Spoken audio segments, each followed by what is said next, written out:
Good morning girls. बेटा मैंने आपको कल करवाया था death of partner. Under the death of partner आज हम एक फुल फ्लेज सम करेंगे जिसमें मैं आपको बताऊंगी सिर्फ पार्टनर का अकाउंट बनता है।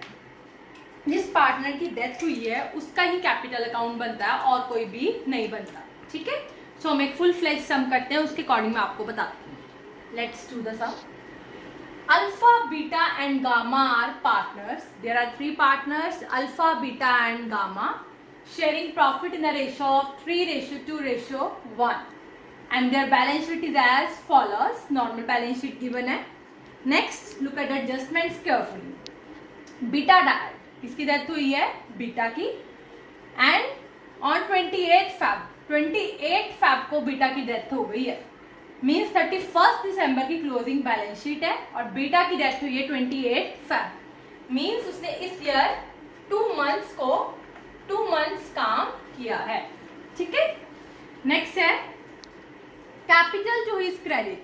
उसके अकाउंट में आपने क्या क्या डालना है? उसकी डेथ के टाइम पे उसकी कैपिटल डालो, कितनी थी, इंटरेस्ट ऑन कैपिटल डालो, शेयर इन जनरल रिजर्व का शेयर डालो। मींस जो आप जनरल एंट्रीज नॉर्मली करते हो ना पार्टनर कैपिटल अकाउंट में, वही सेम ही आपको करनी है। ठीक है, बस आपको 2 एंट्रीज इसमें ज्यादा आएंगी। एक आ गया इंटरेस्ट ऑन कैपिटल, एक होगा उसका शेयर ऑफ प्रॉफिट। सिर्फ 2 एंट्रीज, बाकी वही है। उसका जनरल रिजर्व में शेयर डालो। शेयर ऑफ प्रॉफिट, उसका शेयर ऑफ प्रॉफिट कैसे निकालना है? Will be calculated. मैंने आपको बताया था उसका शेयर ऑफ प्रॉफिट निकालने के हमारे पास 3 वेज है। On the basis of average profit, on the basis of previous year profit और on the basis of sales। हमें किसके अकॉर्डिंग निकालने को बोला है? On the basis of previous year profits। Next key point, goodwill according to his share। goodwill भी आपको निकालनी है, गिवन नहीं है। By taking twice the amount of average profits of last 3 years। पिछले 3 सालों के प्रॉफिट्स का आप एवरेज प्रॉफिट निकालो, उसका ट्वाइस, उसको 2 से मल्टीप्लाई करो तो गुडविल आ जाएगी आपके पास फर्म। फिर उसके शेयर के साथ बीटा की गुडविल निकालो। नेक्स्ट है betas legal representative was paid of. Beta देखो आप बेटा, जिस पार्टनर की डेथ हो जाती है हम उसको तो पेमेंट नहीं ना करेंगे। जो पार्टनर रिटायर होता है तो पेमेंट उसी को होती है, तो हम उसके ही कैपिटल अकाउंट में उसका लोन अकाउंट लिखते हैं। ठीक है, बट अगर उसकी डेथ हो गई है तो पेमेंट किसको होगी? उसके आगे लीगल रिप्रेजेंटेटिव को, जो भी उसका नाम लिखा होगा। बीटास लीगल रिप्रेजेंटेटिव को हम पे करेंगे। कैसे पे करेंगे? By selling the investment of ₹16020। Investment को हम बेच देंगे और जो भी पैसा आएगा उससे हम बीटा को पे कर देंगे। ओके, सो हम शुरू करते हैं सम। सो बेटा हम सम स्टार्ट करते हैं। ठीक है, इस समय वर्किंग नोट की इंपॉर्टेंस ज्यादा है क्योंकि इसमें वर्किंग नोट ज्यादा बनता है। सो सम को ध्यान से देख लेना क्योंकि जब मैंने वर्किंग नोट साथ साथ करना है तो मैं डिलीट करना है। एक बार सम अपना देख। ठीक है, चलो स्टार्ट करते हैं। सबसे पहले जब हमने इसमें सिर्फ एक ही काउंट बनाया है जिसकी डेथ हुई है, किसकी डेथ हुई? बीटा की। सो हम कौन सा अकाउंट बना रहे हैं? बीटास कैपिटल अकाउंट, और किसी का नहीं बनाना। ठीक है, करना वैसे ही है बट अमाउंट सिर्फ आपने बीटा का डालना है।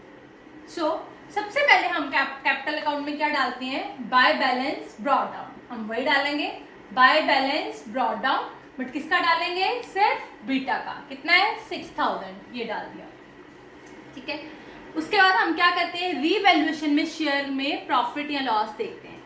अब अगर आपको यहाँ पे एसेट्स और लाइबिलिटीज को रीवैल्यूड फिगर्स दी होती कि एसेट की वैल्यू इतनी हो गई है, लाइबिलिटीज की वैल्यू इतनी हो गई है, तो पहले बच्चे आपका रीवैल्यूएशन अकाउंट बनना था।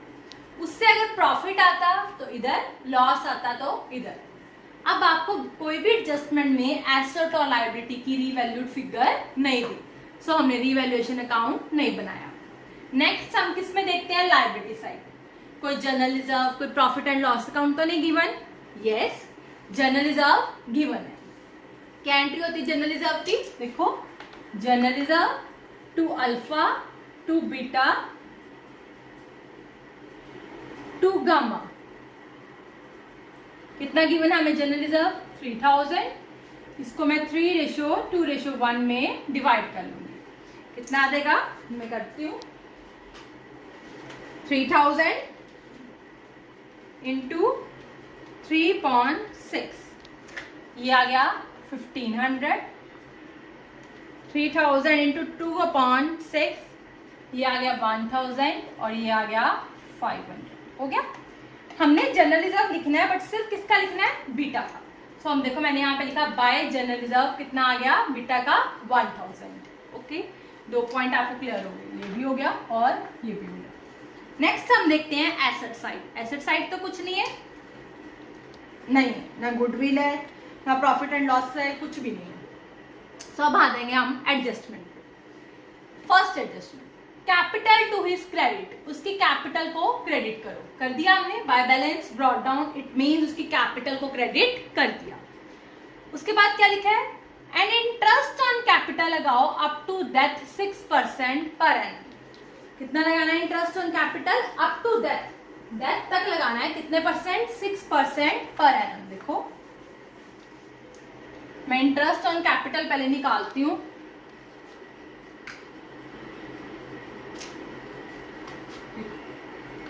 यहां नहीं निकालना, आपने वर्किंग नोट में निकालना है। मेरे पास स्पेस नहीं है, सो मैं निकालने लगी हूं।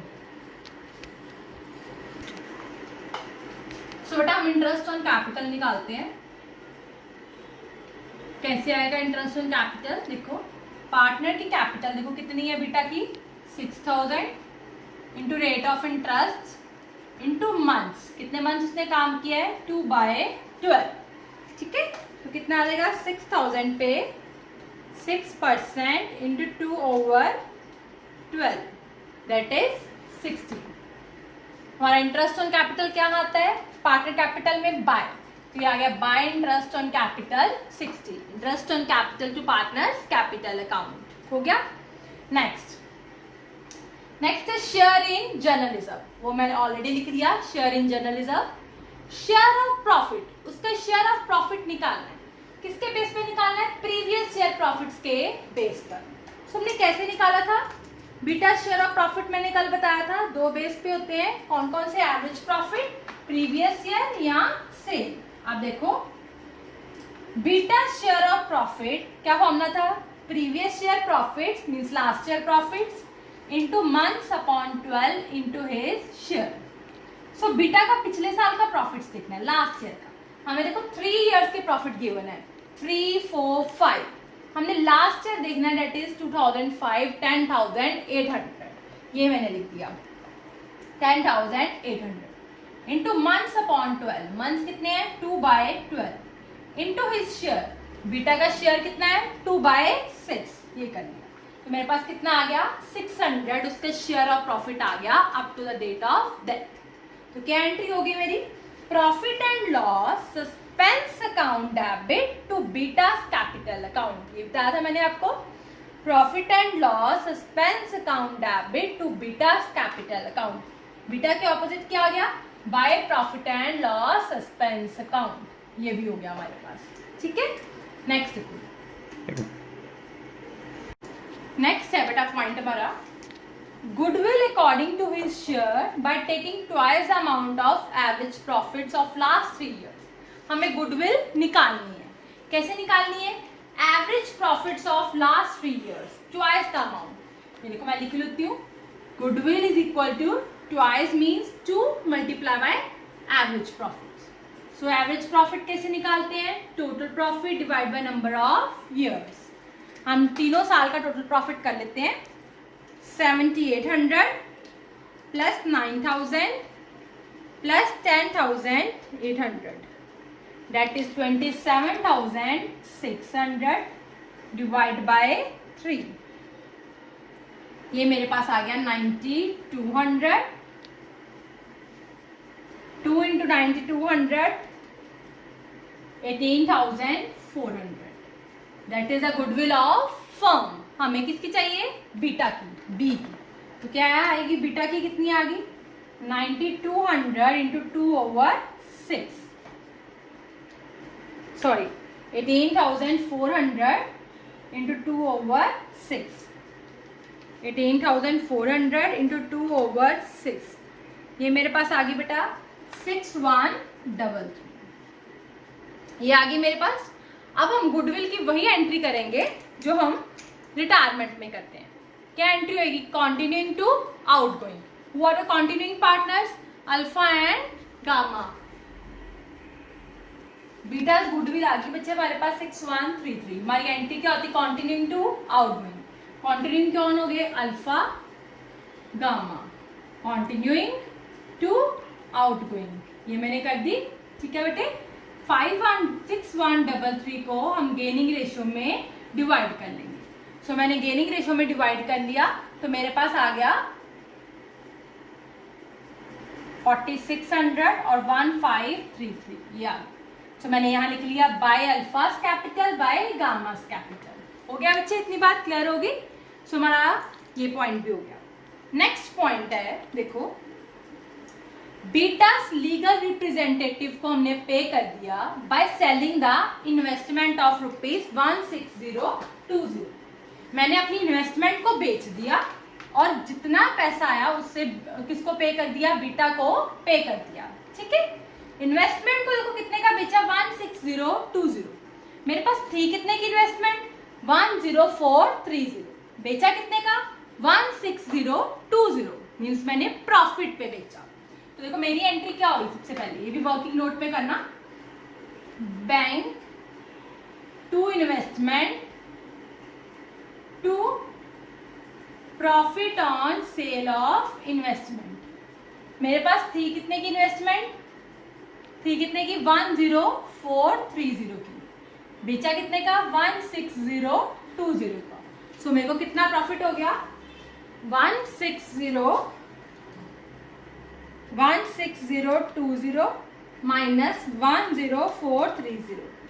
सो मुझे बेटा 5590 का प्रॉफिट हो गया. आई होप आपको क्लियर हो गया. जितना भी बच्चे हमें प्रॉफिट हो चाहे लॉस हो वो सारा पार्टनर्स में डिवाइड होता है. अब प्रॉफिट हुआ है तो वो भी पार्टनर्स में सब में डिवाइड. प्रॉफिट सबका शेयर है ना उसमें. अगर आपने कोई इन्वेस्टमेंट बेची है तो उनकी वो इन्वेस्टमेंट फर्म की है.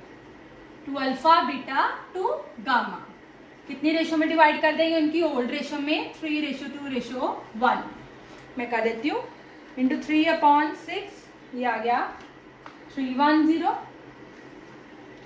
95590 इंटू 2/6. ये आ गया मेरे पास 1863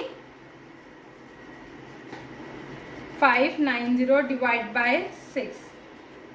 ये आ गया 932. ये आ गया बच्चे मेरे पास. मैंने सिर्फ किसका उठाना है? बीटा का. बीटा के ऑपोजिट मैंने लिख दिया देखो by profit on sale of investment 1863. ठीक है. अब देखो मैं क्या करूंगी. अब मैंने सारा टोटल किया और जो अमाउंट है वो बीटास लोन अकाउंट नहीं लिखना. किसके अकाउंट में डालना है? To beta's legal representative account. उसको नहीं पेमेंट करनी है. बैलेंस किसको पे करनी है? उसके लीगल रिप्रेजेंटेटिव को. ठीक है. उसके बाद मैंने देखो इसका अकाउंट बनाया बीटास लीगल रिप्रेजेंटेटिव अकाउंट. इसके ऑपोजिट क्या आ गया? Beta's capital to beta's legal representative. इसके ऑपोजिट क्या बन गया? By beta's capital account 15656. अगर तो हम इसको पेमेंट ना करते तो यहां लिखते हम to beta's legal representative loan account कि अभी पेमेंट नहीं की. या जितने की भी पेमेंट कर देते वो पेमेंट में डाल देते, बाकी उसके लोन में डाल देते. बट अब उसमें उन्होंने बोला है इन्वेस्टमेंट को बेचकर सारी की सारी पेमेंट कर दी तो हम क्या लिख देंगे यहाँ? To bank account 15656. I hope ये आपको सारा क्लियर हो गया हो. अगर कोई फिर भी ना समझ लगे तो मुझे कॉल कर लेना. Thank you.